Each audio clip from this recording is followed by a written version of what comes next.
Saya ingin nanti dijawab, kalau ini salah mohon dimaafkan. Tapi karena ini masuk harus Anda jawab ini Saudara Kajari. Apakah benar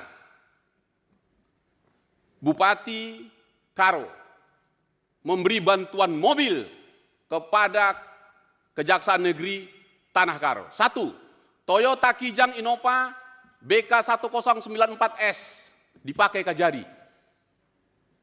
Nissan Grand Livina BK1089S dipakai Kejaksaan Negeri Karo. Toyota Fortune BK1180S, Toyota Innova dan seterusnya. Apakah gara-gara ini sehingga hanya pelaku kreatif yang kalian kejar-kejar cari kesalahannya? Penyelenggara negaranya tidak. Jadi, bagi saya mengusulkan pimpinan.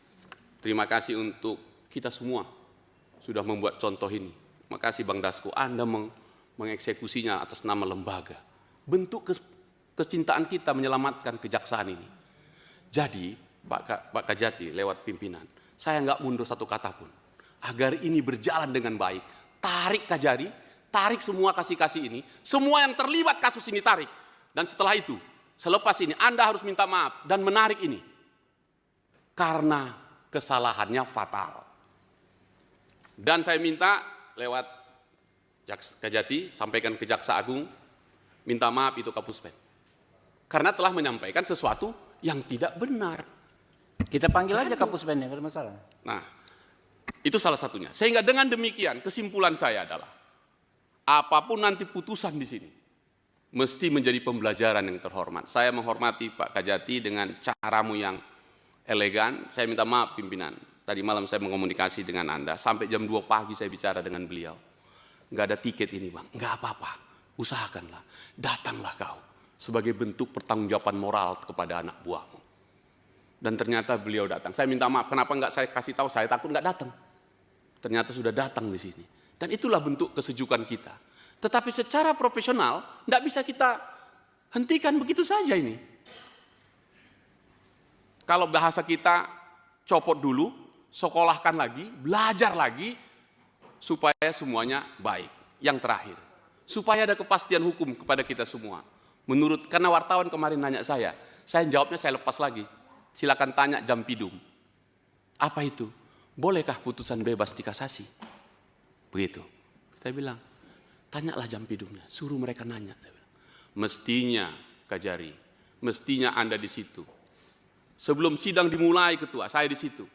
Masih protes keras ini tentang surat ini. Masih protes keras. Saya tidak menemui terdakwa di situ. Padahal sudah ada di depannya.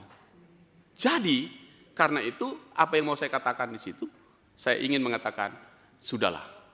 Kasus ini kita ambil pelajaran bagi seluruh kejaksaan kita, antar kecintaan kita, anak-anak muda. Pit stop sebentar. Mundur dulu kalian semua. Masuklah yang senior-senior, yang lebih bijak untuk memperbaiki. Ayo belajar sama-sama. Agar dengan demikian keadilan ini bisa kita tentukan. Jadi terakhir usul saya, nanti apapun kesimpulannya, kita panggil Jambin, kita panggil Jamwas, kita panggil Kapuspenkum, agar tidak jadi LSM seperti yang tadi itu. Bagi saya jaksa yang hebat adalah jaksa yang membuat argumentasi hukum di dakwaannya, argumentasi hukum di tuntutannya, kita terima dengan baik. Saya agak kaget itu. Mereka yang bikin dakwaan, saya baca dakwaannya. Primer dan subsidiar. Sudah dia yang nuntut pakai primer dan menahan Amsal 130 hari. Dia pula yang bilang, mohon maaf Pak Majelis yang mulia, tuntutan dakwaan saya yang primer itu tidak terbukti. Dia yang bilang tidak terbukti. Lalu kalau tidak terbukti, mengapa kau taruh di situ? Sebaiknya jangan lakukan itu. Biarkan hakim yang menyatakan itu tidak terbukti. Artinya apa? Anda main-main. Anda telah mengorbankan 130 hari saudara Amsal di situ dengan dakwaan primer yang menakutkan itu. Dan seterusnya dan seterusnya. Dengan demikian, saya mohon pimpinan, saya minta Kajati selepas ini gunakan kewenangan. Laporkan kepada Jaksa Agung supaya segera reda ini. Dan saya minta tetap secara profesional para jaksa yang terlibat di sini, termasuk Kajari, kita tarik sementara. Itu saran saya agar tuntas ini. Kepada saudara Amsal dan keluarga istri, juga teman-teman di Karu semua yang nggak bisa hadir. Terima kasih, Anda sudah bebas, tapi saya masih mau dengar apakah mereka tunduk atau tidak ke pasal 299 KUHP. Kalau itu nanti terserah nanti pimpinan. Saya sampaikan itu. Terima kasih pimpinan. Terima kasih telah menyaksikan informasi kami hari ini. Terus ikuti informasi terbaru hanya di infoku.id.